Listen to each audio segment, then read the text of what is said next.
Learn the effects of continuing to work for your non-railroad employer when your annuity starts.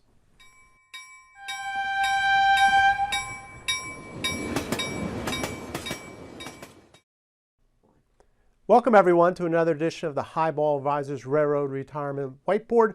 My name is John McNamara of Highball Advisors, and today we're going to talk about that time when you're about to start your annuity. You're no longer working for the railroad, or maybe you're working for the railroad and have another job, right? Another position. I hear some railroaders do that. They might have two jobs. So what I want to talk about is the term that the Railroad Retirement Board uses called the last pre-retirement employer. Very, very important.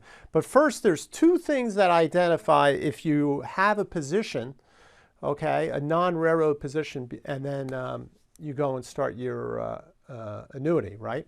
So the first thing you got to worry about is always your current connection, right? I talk about it all the time. If you're not working for the railroad and you have another W-2 position, okay, W-2 position, and you go start your annuity, you probably don't have your current connection, and in which case your survivor annuity is lost, right? W-2 position is the operative word. You could be self-employed in an LLC, you're fine on the current connection. But understand that, and that survivor annuity, huge, huge stuff, right? Talking about the family and stuff like that. So very, very important, that survivor annuity. So understand that on working outside the railroad before and then starting your annuity. All right, so keep an eye on that. Now, the other part I want to talk about is the deduction portion that's going to affect your annuity, right? So what I'm talking about is the last pre-retirement employer, right? They use the term LPE. So I kind of bring up these acronyms because you'll probably see it.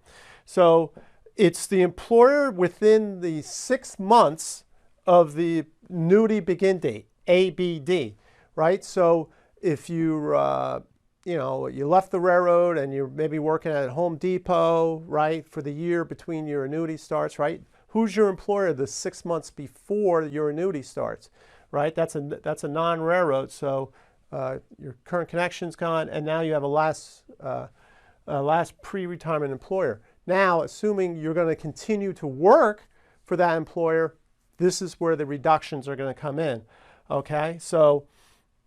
And what's interesting is this can affect you, the employee who's going to work, and it can also affect the spouse annuity. If the spouse starts his or her railroad retirement on a spousal annuity, and they continue to work, they're going to have the Tier 2 reductions. And remember, the Tier 2 reductions are $1 for every $2 earned up to 50% of the Tier 2 annuity value.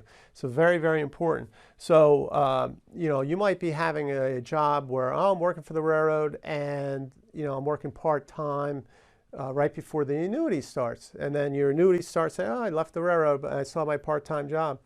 No, that's good. You're gonna run into this last pre-retirement employer issue, and they're going to deduct from your Tier 2. All right, so understand what goes on there. Now, you might say, oh, you know what I'll do is I'll quit my job, but if it's 6 months, right, then you're going to be and then go back after you start your annuity. They're going to go back to your last pre-retirement employer and still deduct you.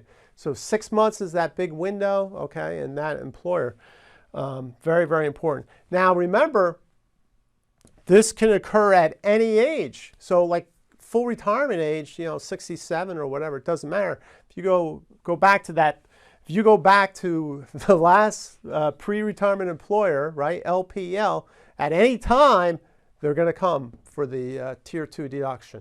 So I want to make you aware of that, right? It's a pretty stiff penalty, $1 for every $2 earned, up to 50% of Tier 2, especially if you have a big Tier 2 number. You have to think about that. So that's part of the planning you have to do when you think about going back to get that other position.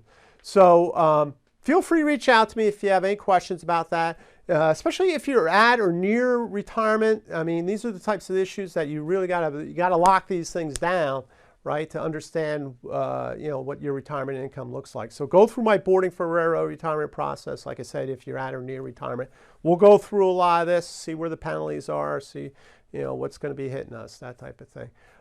Please subscribe to my YouTube channel. Click on the notification bell to get the latest videos.